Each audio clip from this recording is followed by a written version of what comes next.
صباح الفل، انا مريت النهارده بقى هعمل لكم شويه عدس هيكون قوام وريحه ولون بجد جميل، واتمنى تجربوا الوصفه دي. هتكون صيامي من غير بقى مرقه ولا شوربه، وفي نفس الوقت طعمها لذيذ قوي. واهم حاجه ان احنا محتاجينه في الجو الساقع اللي احنا فيه ده. لو اول مره بتشوفوني، لو على اليوتيوب ما تنسوش تشتركوا، لو على الفيسبوك ما تنسوش المتابعه. ويلا بينا نبدا في الوصفه على طول.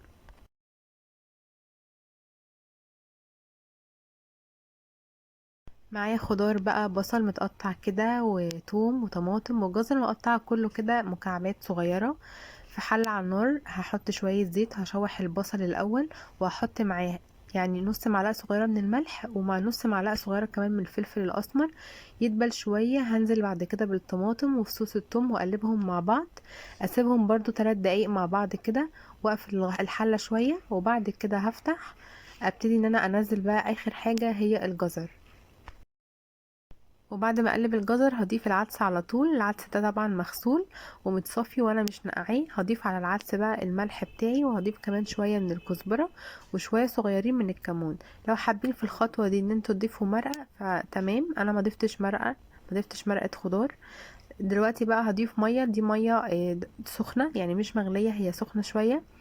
بضيف في الاول ميه كده وبخلي النار متوسطه او اقل من المتوسطه كمان، وبغطي على العدس. بعد 10 دقايق كده لو حسيت ان هو محتاج ميه تاني بضيف له ميه كمان.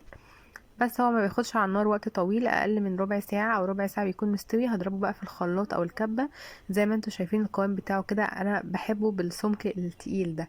بعد كده هشوح شويه شعريه، دي كانت نص كوبايه شعريه شوحتها. وبعد كده هجيب العدس وهحطه على نار متوسطة. اول يعني ما احطه كده هضيف عليه الشعرية واقلبهم كويس مع بعض، واخلي النار متوسطة واقفل عليه لمدة بس 3 دقايق، او هقفل عليه يعني انا هحط الشعرية والنار شغالة 3 دقايق وهقفل على طول.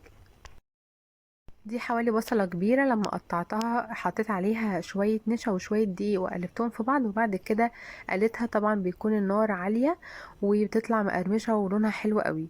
وبس كده قدمت العدسة وحطيت عليه شوية البصل، طبعا جنبيه طبق السلطة وطبق الرز، وطعمه تحفة. انا متأكدة ان الوصفة اصلا سهلة واي حد يقدر يعملها.